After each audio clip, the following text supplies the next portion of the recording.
The United States will provide Ukraine with multiple copies of confiscated Iranian weapons and ammunition, potentially helping to reduce some of the shortages facing the Ukrainian army, which is awaiting additional funding and equipment from the states and its partners.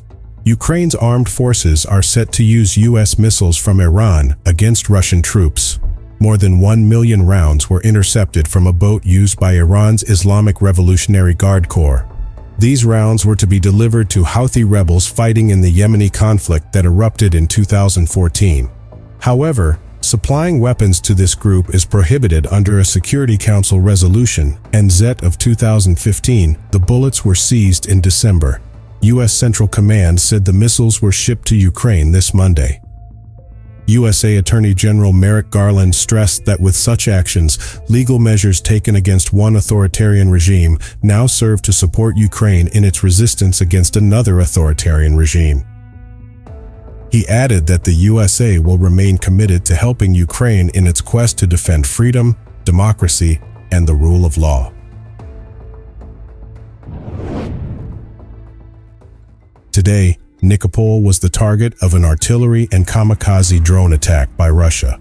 A woman aged 75 sustained shrapnel injuries and is currently in a medical facility, where her condition is assessed as moderate. 10 private homes in Melitopol were damaged as a result of the shelling, and an additional dozen outbuildings were damaged. Meanwhile, one of the buildings, Dniprova, was completely ruined. President Joe Biden pointed to an alternative source of funding, saying, "There is the possibility of supporting Ukraine through the next batch of funds that we need, as well as another method of raising funds for this purpose. However, I don't want to go into details at this point." In response to a question about the length of U.S. support to Ukraine, he did not give specifics. On the night of October 5th, the occupation forces launched an attack on Ukraine using Shahed drones, which took off from the southern part, Cape Houda, Crimea territory. A total of 29 ascensions of such unmanned aerial craft were reported. In response, the Air Force in alliance with the Ukrainian Air Defense Forces managed to destroy 24 Shahed drones, 131/136 in the Odessa, Mykolaiv, and Kirovohrad regions. In addition to attacks on urban areas, drones attacked power plants in the Kursk region. Shortly after 1 a.m., an unmanned aerial vehicle dropped 2 explosive charges on the main power substation in Suja, resulting in a power outage in 14 localities. 2 hours later, another drone made a similar attack on the main substation in Glushkovo, resulting in a power outage in 53 localities. Before that, the region's governor, Roman Starovoyt, reported that the town of Rilsk, near the border, was attacked by cluster munitions. One woman suffered shrapnel injuries and was transported to the Central Regional Hospital in the area. As a result of the attack, many residential buildings, outbuildings, and vehicles in various parts of Rilsk sustained damage. Ukrainian President Volodymyr Zelensky expressed confidence that his country was moving in the right direction to counter Russia, but pointed to problems arising from a shortage of weapons and ammunition. Speaking to the Italian station, Zelensky pointed to the threat posed by mines in the fields, and especially the lack of adequate anti-aircraft defenses. He also stressed that the coming winter could pose a major challenge to the entire Ukrainian community, both civilians and soldiers. Zelensky expressed hope that Ukraine will survive the coming winter months without losing its current momentum on the front line. In the context of potential talks with Russia, the Ukrainian president said Vladimir Putin has not shown the ability to hold constructive talks with other parties. Available information indicates that Russian President Vladimir Putin plans to visit Kyrgyzstan in the coming week. Kyrgyzstan's Khabar news agency reported that the visit, scheduled for October 12th, is taking place at the invitation of President Sadir Japarov. According to Khabar, bilateral negotiations will take place during the visit. Russian media, on the other hand, speculate that Putin will visit the Russian airbase in Kant, located east of Bishkek, to celebrate the 20th anniversary of its establishment. It is worth mentioning that although Kyrgyzstan is a member of the MTK, it has still not decided to ratify a statute that would force the country to arrest Putin if he arrives on Kyrgyz territory. Russian Federal Security Service personnel are beginning to evacuate their families from the city of Tokmak in southern Ukraine. which is now under Russian control, according to an official.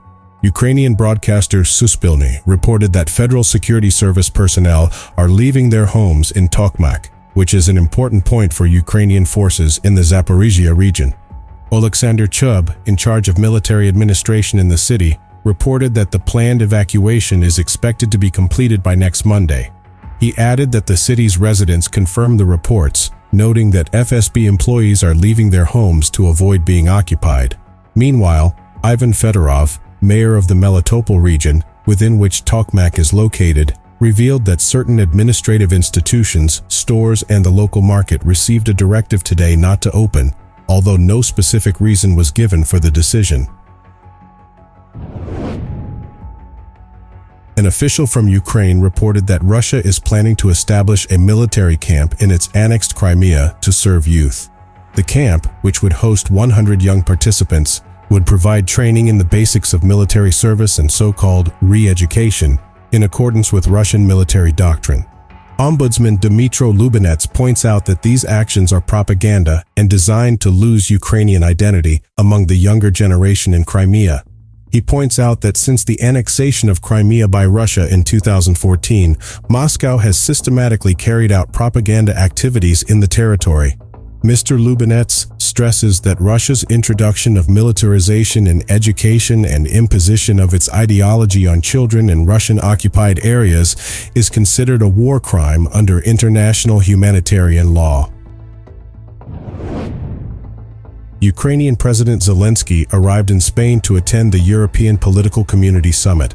During the meeting, he stressed that Ukraine's priority is to increase its air defense capabilities, and there is already a basis for new agreements with allies. He added that these agreements are being finalized and the time is coming for their confirmation and implementation. Zelensky also noted the importance of the Black Sea region and stressed the need for cooperation in ensuring global food security and guaranteeing freedom of navigation. He expressed the hope that the current deliberations will bring beneficial results, both de la Ukraine and de la the entire European continent. Russian forces are conducting offensive operations in the Donetsk and Luhansk regions. The Ukrainian military has fought 57 combat clashes with Russian forces east of Makiyivka in the Luhansk region, northwest of Dubrova in the Donetsk region, near Hryhorivka, Klishchivka, and Andriivka in the Donetsk region, Avdiivka in the Donetsk region, Lastochkin in the Donetsk region, Mariinka and Krasnohorivka in the Donetsk region, Zolota Niva and Rivnopil in the Donetsk region, Novodorivka, Verbove and Robotyne in the Zaporizhia region.